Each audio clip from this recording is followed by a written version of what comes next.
अगर कोई गैर मुस्लिम भाई है तो वो अपना सवाल कर सकते हैं माइक नंबर 1 से। सिख धर्म में पुनर्जन्म माना जाता है, हिंदू धर्म में भी पुनर्जन्म माना जाता है, क्या इस्लाम धर्म इसको मानती है? मैं प्रितपाल सिंह सिलीगुड़ी से आया हूं, आपसे जिज्ञासा रखता हूं। भाई साहब ने सवाल पूछा है कि सिख धर्म पुनर्जन्म में मानता है, हिंदू धर्म मानता है, क्या इस्लाम धर्म मानता है? भाई साहब आप लेट आए जरा इधर। नहीं, सवाल जो आपके पहले सेशन से है क्या? आपने तकरीर में इसका जवाब दे दिया है, लेकिन फिर भी जिज्ञासा है। तो मैंने पूरा जवाब दिया। किस पॉइंट पे जिज्ञासा है आपको? क्या मैंने कहा पुनर का मतलब नेक्स्ट, जन्म मतलब बर्थ, नेक्स्ट बर्थ। इस्लाम भी इसमें मानता है कि इस दुनिया के बाद हम नेक्स्ट दुनिया में आएंगे, ये वेद कहता है। इसमें मुझे कोई डाउट नहीं, कोई शक नहीं। लेकिन ये जो वजूद में आया संस्कारा, इसका जिक्र वेद में नहीं है।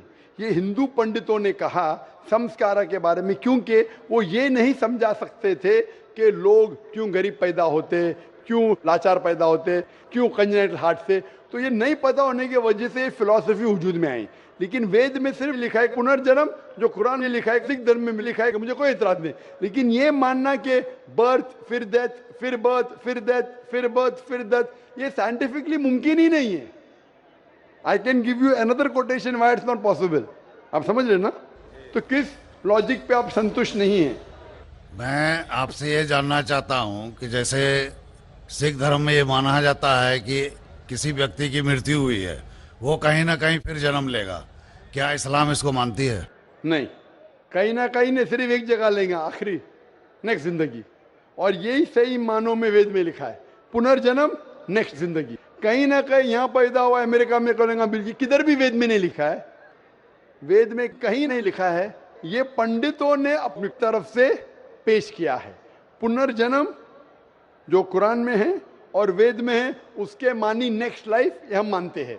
लेकिन कहीं ना कहीं यहाँ लेंगे नहीं, एक ही जगह आखिरत में। और क्योंकि साइंटिफिकली ये लोग जो कहते संस्कारा, कि आप अच्छे काम करेंगे तो आप स्वर्ग में जाएंगे, अच्छे काम करेंगे तो अगले जन्म में आप इंसान बनेंगे, बराबर कि नहीं? स्वर्ग में जाएंगे तो स्वर्ग में जाएंगे तो आने की जरूरत क्या? फिर स्वर्ग में रहना अच्छा ना, धरती पे क्यों आएंगे? फिर कुछ मतलब में स्वर्ग में जाके फिर वापस आते। अगर स्वर्ग में जाके इनाम मिल गया तो यहाँ वापस क्या आते? अगर नर्क में गए तो वापस यहाँ जिंदगी में आके फायदा क्या? अगर आपको सजा मिल गई तो यहाँ फिर आप आके क्यों कुत्ता बिल्ली बनते? अगर आप देखेंगे आज दुनिया में क्राइम बढ़ रहा है क्या घट रहा है? बढ़ रहा है। बढ़ रहा है, आप मानते ना? मैं भी मानता हूँ। ये जो फिलॉसफी संस्कारा की, अगर बुरे काम करेगा इंसान तो अगले इसमें वो बनेगा लेस, अच्छे काम करेगा तो बनेगा इंसान। क्राइम जब बढ़ रही है, इंसान की तादाद बढ़ रही है क्या घट रही है? मेरे समझ से तो घटनी चाहिए, लेकिन नहीं घट रही है। उसका मतलब लॉजिक गलत है ना आपकी? जी हाँ, बराबर। तो ये लॉजिक है ना, आप मान गए तो कबूल करो। अभी जो पुनर्जन्म है वेद में, सिखिज्म में, इस्लाम में यकसा है। क्या अगले बार जिएंगे, एक बार मरेंगे, अगली बार आपका हिसाब किताब होगा, डे ऑफ जजमेंट। और फिर आप हिसाब किताब के हिसाब से जैसे आपने अमाल किए, जैसे आपने कर्म किए इस दुनिया में, उस तरीके से आप स्वर्ग या नरक में जाएंगे। Hope the answer the question. अब हम चलते हैं माइक नंबर 3 पर। वहां पर अगर कोई गैर मुस्लिम भाई मौजूद हैं तो अपना सवाल कर सकते हैं माइक नंबर 3 से। আমি গৌতম কুমার সিংহ বলছি, বসরা থেকে এসেছি, উত্তর দিনাজপুর জেলা করণদিঘি থানা থেকে। আমার প্রশ্ন হচ্ছে, মুসলমান হলে কি গোমাংস খেতেই হবে? মানে ব্যাপারটা হচ্ছে, এই প্রশ্নটার উত্তর আমি আগে পেয়ে গেছি। দ্বিতীয় প্রশ্ন হচ্ছে, মুসলমান হলে কি খাতনা করতেই হবে? যদি না খাতনা করি এবং গোমাংস খাই, তাহলে কি মুসলমান হতে পারবো না? उनका सवाल था कि अगर कोई मुसलमान हुआ तो उसके लिए क्या गाय का गोश्त खाना ज़रूरी है? एक सवाल। और दूसरा सवाल उनका था कि मुसलमान होने के बाद क्या उसको खतना करना ज़रूरी है? ये दो सवाल।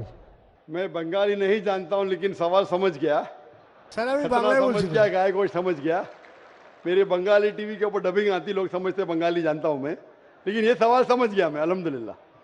भाई साहब का सवाल है कि मुसलमान बनने के लिए क्या गाय का गोश्त खाना ज़रूरी है और ख़तना करना ज़रूरी है क्या? ये पहला सवाल मैं जवाब दे चुका हूँ कि गाय का गोश्त खाना फ़र्ज नहीं है। अगर आपको पसंद है तो खा सकते हैं, नहीं पसंद तो नहीं खाइए, फ़र्ज नहीं है। आप एक 100% अच्छे मुसलमान बन सकते शाकाहारी होने के बाद भी, फ़र्ज नहीं है। जहाँ तक कि दूसरा सवाल है कि खतना करना ज़रूरी है, खतना करना एक अहम सुन्नत है, सुन्नत मौक़िदा है, अच्छी बात है। लेकिन अगर कोई ये कहता है कि अगर मैं खतना नहीं करूँ तो मुसलमान बन सकता हूँ, हाँ बन सकते हैं।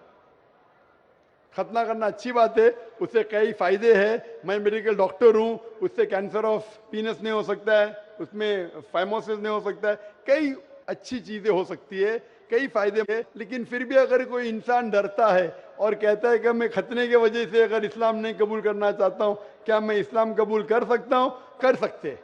आप विदाउट खतना करके भी इस्लाम कबूल कर सकते, कम अज़ कम इंशाअल्लाह शिर्क से बचेंगे। भाई साहब, क्या सर? आप क्या इस्लाम कबूल करना चाहते? सर हम सोचेंगे सर। सोचेंगे? है सर। सोचिए, और जब यकीन आ जाएगा खुदा एक के, उसके अलावा कोई माबूद नहीं, और जब यकीन आ जाएगा मोहम्मद सल्लल्लाहु अलैहि वसल्लम आखिरी पैगंबर, तो इंशाअल्लाह आप उस इरादे को अमल में ला सकते हैं।